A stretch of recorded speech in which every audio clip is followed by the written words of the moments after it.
Capítulo 1227, Traições, Parte 1. Em vez de lançar um único feitiço poderoso em uma área ampla, a abordagem pessoal de Freya sobre a magia gravitacional permitiu que ela a dividisse em vários feitiços menores que afetariam apenas um alvo específico.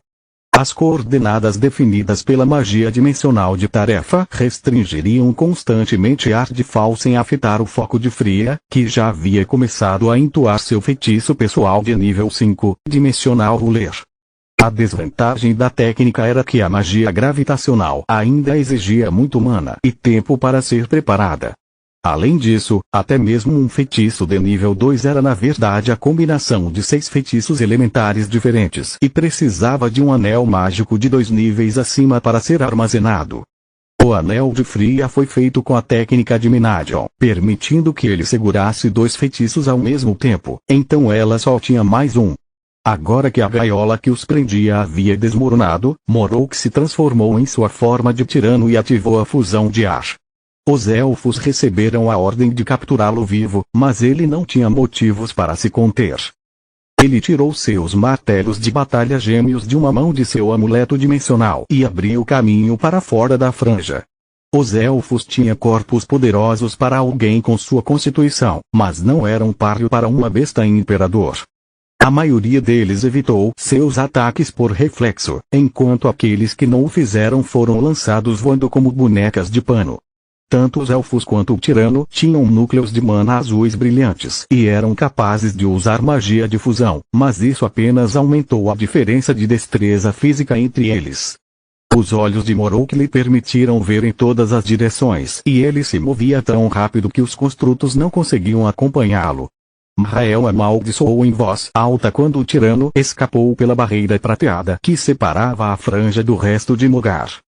O lado positivo é que não mencionei ao parlamento e que o plano inicial era matá-lo. Ninguém me culpará pela perda do seu equipamento e com uma pessoa a menos para capturar, os meus soldados podem concentrar-se no verdadeiro prêmio, ele pensou. As pessoas da franja não eram diferentes das do mundo exterior. A sede de poder levou os devas a trair os laços que alegavam considerar sagrados, enquanto a política levou os elfos a se envolverem em tais assuntos. A segurança de seu refúgio permitiu que a raça dos elfos se repovoasse a tal ponto que seu número excedesse o de antes da guerra. Além disso, eles nunca pararam de trabalhar para melhorar suas habilidades mágicas e militares. No entanto, os elfos nunca encontraram uma maneira de alcançar o despertar nem de obter o núcleo violeta. Eles estavam bem conscientes de que, apesar de todos os seus esforços, a história poderia repetir-se. O facto de isolamento prolongado e a falta de adversários dignos os terem impedido de testar as suas novas capacidades também não ajudou. O seu órgão de governo, o Parlamento das Folhas, depois de muito debate, foi dividido em 3 correntes políticas, e cada uma delas tinha mais ou menos o mesmo número de apoiantes entre a população. Os membros da primeira corrente desistiram de alcançar o despertar e de retornar ao mundo exterior. A segurança da franja permitiu que os elfos fizessem mais do que apenas repovoar suas cidades. Deu-lhes um lugar onde não havia guerra nem luta pela sobrevivência. Um lugar onde pudessem se concentrar livremente nas artes e na literatura, fazendo o que quisessem da vida sem se preocupar com o futuro. Os membros da segunda corrente, em vez disso, consideravam a franja semelhante à fortaleza perfeita. Eles propuseram invadir gradualmente o mundo exterior e aproveitar os recursos necessários para a fase final do seu plano. A reconstrução do reino élfico. Seus apoiadores ansiavam por vingança pela injustiça que seus ancestrais sofreram nas mãos dos humanos. Além disso, o fato de que, na pior das hipóteses, eles sempre poderiam recuar para dentro da franja, onde nenhum inimigo poderia segui-los, deu-lhes confiança. Os elfos foram treinados desde tenra idade para entrar em sintonia com Mogar e aprenderam como entrar e sair da barreira prateada que os separa do mundo exterior, enquanto nenhum de seus inimigos seria capaz de cruzar a fronteira. Mesmo que alguns deles fossem seres iluminados como o Morok, sozinhos não representavam ameaça contra um exército bem treinado. O único problema com este plano foi revelar a localização do Fringe e que, mesmo que garantisse a sua segurança, não alterava as suas probabilidades de vitória. A terceira e última facção não gostou da ideia de permanecer na franja até que Leigain dissesse o contrário, mas também achou idiota colocar tudo o que tinham em jogo. Uma invasão em grande escala não poderia ser baseada em ilusões e hipóteses. Foi a razão pela qual a terceira facção insistiu que antes de tomar qualquer ação, era melhor comparar o progresso mágico da sociedade élfica com o do mundo exterior. Ir para a guerra contra um inimigo que sempre os superaria em número era uma coisa, ir contra um inimigo que poderia superá-los em número e superá-los era outra bem diferente. Os membros da terceira facção insistiram em enviar pequenos grupos de batedores ao mundo exterior para capturar magos humanos. Somente depois de comparar as proezas mágicas e os equipamentos dos falsos magos com os seus próprios é que os elfos puderam ter certeza de que tinham uma chance.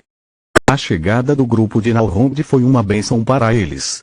As mulheres humanas eram o meio perfeito para determinar se a franja havia aprimorado as habilidades dos elfos ou se os tinha entorpecido. Nalrond, em vez disso, lhes ensinaria o domínio da luz da maneira que Baba Yaga o havia planejado, tornando-o acessível a qualquer pessoa. Os elfos aprenderam por conta própria, mas entre o fato de que apenas alguns deles conseguiram praticar a maestria da luz e o custo de mana de sua prática, eles não conseguiram realmente dominá-la. Rael pertencia à terceira facção e aceitou o pedido de ajuda de Kimo porque os elfos tinham mais a ganhar com os intrusos do que os devas. Na melhor das hipóteses, depois de se certificarem de que a magia humana era inferior à sua, os elfos aprenderiam com as mulheres como se disfarçar e como passar despercebidos enquanto exploravam seus alvos antes de um ataque. Na pior das hipóteses, as mulheres também se tornariam suas professoras, permitindo que sua magia melhorasse aos trancos e barrancos. Isso junto com maestria da luz de Nalrond daria aos elfos a vantagem mesmo contra os despertos. Solte a rede. Rael disse. A fuga de Morrow lembrou ao senhor elfo que levar os prisioneiros vivos não exigia mantê-los inteiros. Graças aos mestres curandeiros élficos, enquanto os humanos respirassem, eles poderiam ser salvos. A segunda onda de soldados avançou enquanto preparava suas flechas e mirava acima do inimigo. Assim que soltaram as cordas do arco, cada projétil gerou um rastro de eletricidade que não desapareceu após sua passagem. O grupo de Kila foi cercado por 4 lados, de modo que, ao cruzar seus caminhos de voo, as flechas geraram o que parecia ser uma rede de pesca feita de raios que caiu sobre eles, sem deixá-los sem saída. Capítulo 1228, Traições, Parte 2. Não podemos simplesmente piscar Kila, disse através do link mental. Fria está muito longe para coordenar conosco e se a deixarmos em paz, ela será facilmente capturada. Além disso, ela deve ter um bom motivo para não piscar atrás do líder inimigo e encerrar a luta antes de começar. Acordado, Nalrond respondeu. Já passei tempo suficiente com despertos para saber que olhos brilhantes são sempre más notícias. Ele estendeu os braços, gerando uma cúpula de luz que parou a rede de raios. Isso deve nos dar alguns segundos, mas precisamos de pelo menos 1 minuto. Não posso tirar vocês dois daqui ao mesmo tempo. Todos nós morreríamos. Ou matamos todos eles ou precisamos de algum movimento louco suficiente para atordoá-los. Ele pensou. Infelizmente, a mesma barreira que protegia Nalrond e as meninas também os impediu de contra-atacar. De repente, outra saraivada de flechas atingiu o construto, perfurando até a metade. Desde quando a magia da luz é tão frágil? Kila perguntou em estado de choque. Antes que Nalrond pudesse responder, uma segunda e uma terceira saraivada vieram, enchendo a cúpula com rachaduras que se espalharam por sua estrutura e comprometeram sua estabilidade.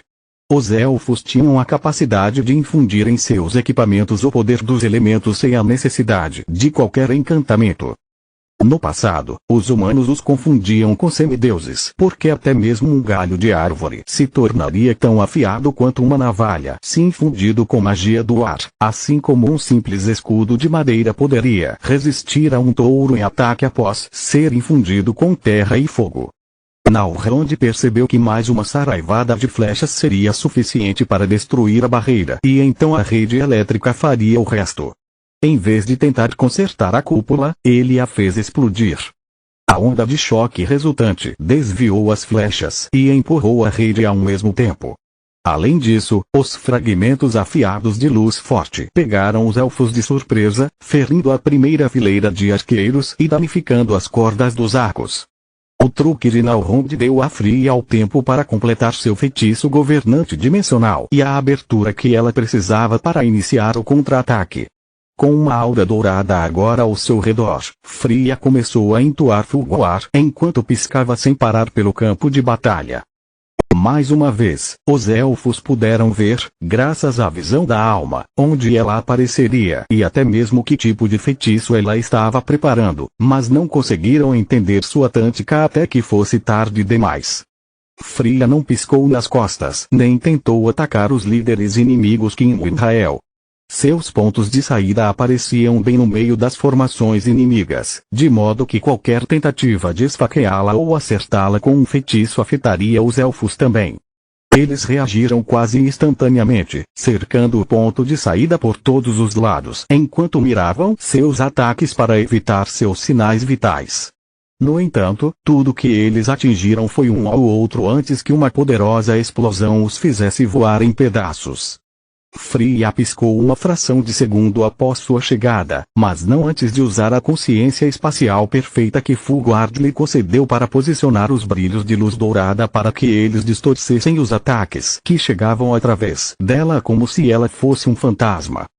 Depois que ela saiu, o ponto de saída e o novo ponto de entrada que ela acabara de criar desabaram um sobre o outro em uma explosão de chamas com o poder destrutivo de um feitiço de nível 4. Dimensional Ruler era um feitiço mágico de nível 5 que usava a grande percepção de mana de Fria e seu talento para manipulação de espaço para abrir incontáveis pequenos passos de dobras ao seu redor. Esses pequenos passos de dobras permitiram que ela redirecionasse energia e matéria contra seus inimigos. Dimensional Ruler também concedeu a Fria a habilidade de perceber qualquer pessoa que se deformasse perto dela e de tornar o espaço instável à vontade. Fria também poderia usá-lo como meio de ataque ou defesa, mas apenas dentro de um curto alcance. Foi a razão pela qual ela se deformou entre e não atrás das linhas inimigas. Cada vez que ela piscava, ela também gerava uma fissura dimensional instável que transformava a capacidade dos elfos de prever seu movimento e cercá-los em uma armadilha mortal. Kila explorou o caos que se seguiu para liberar todos os feitiços que ela mantinha armazenados em seus anéis. No entanto, com exceção daqueles que lhe deram as costas, os elfos saíram ilesos. A visão da alma permitiu-lhes reconhecer a energia elementar e reagir de acordo. Eles evitariam a escuridão e a terra, piscariam para evitar raios e fogo e interceptariam dardos de gelo com seus escudos. Kila moveu os dedos do indicador para o mindinho como se estivesse tocando piano e a cada feitiço que ela lançava, a luz de um de seus anéis desaparecia. Os elfos mais próximos avançaram, com o objetivo de derrubar ela e o rezar primeiro. Kila nunca parava de mover os dedos e os feitiços nunca paravam de chover. Os elfos esperavam ser atingidos pela magia de tarefa, então eles apenas ativaram as habilidades defensivas de seus equipamentos e não pararam seu avanço. Somente quando a barragem de feitiços verdadeiros de nível 2 os derrubou é que eles perceberam seu erro. Mrael não conseguia acreditar no que via e Nalrond também. No entanto, embora a surpresa de Kila tenha arruinado os planos do primeiro, criou a abertura de que o último precisava. Kila agora estava entoando um feitiço mágico falso, mas as ondas implacáveis de seus ataques quebraram o foco dos elfos, fazendo-os perder os feitiços que tinham em mãos e impedindo-os de lançar novos. Kila planejou tal estratégia depois de observar Solus misturar magia falsa e verdadeira para ajudar Lir da Torre enquanto ele lutava contra o exército de mortos-vivos fora das minas de Feimar. Até aquele momento, ela sempre acreditou que a magia animal e humana não se misturavam, como água e óleo. No entanto, depois de aprender com Faluel sobre as diferenças entre magia falsa, verdadeira e desperta, Kila percebeu que mesmo um humano normal como ela poderia aprender magia verdadeira. Afinal, feras mágicas, bestas imperadoras, pessoas das plantas e lobisomens, todos poderiam usar magia verdadeira sem serem despertados. A prática de tal disciplina exigia apenas o aprendizado das runas adequadas e a posse de um corpo poderoso capaz de suportar seus efeitos. Kila começou a pesquisar como projetar mana de seu núcleo à vontade após as lições de Faluel sobre magia espiritual, para tentar usar sua varinha para misturar sua mana com os outros elementos como o desperto fez.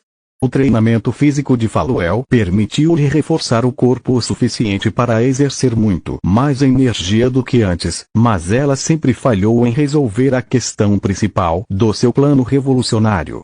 Ela conhecia a primeira magia, ela conhecia a magia falsa, mas não tinha ideia de como converter a magia falsa em verdadeira. Pedir orientação a Lith, Nalrond até mesmo a Morok foi inútil. Todos nasceram com essas habilidades e não conseguiam explicar a ela como faziam isso, mais do que uma pessoa com visão poderia explicar as cores a um cego. Perguntar a Tista e Plória também se revelou inútil. Após o despertar, eles aprenderam naturalmente como tecer a verdadeira magia, como se sempre tivesse sido uma segunda natureza para eles. Havia uma razão pela qual nenhum mago falso jamais aprendeu magia verdadeira. Não era uma questão de talento, de trabalho duro, ou mesmo de quantas mechas coloridas alguém tinha no cabelo. Continua no próximo vídeo.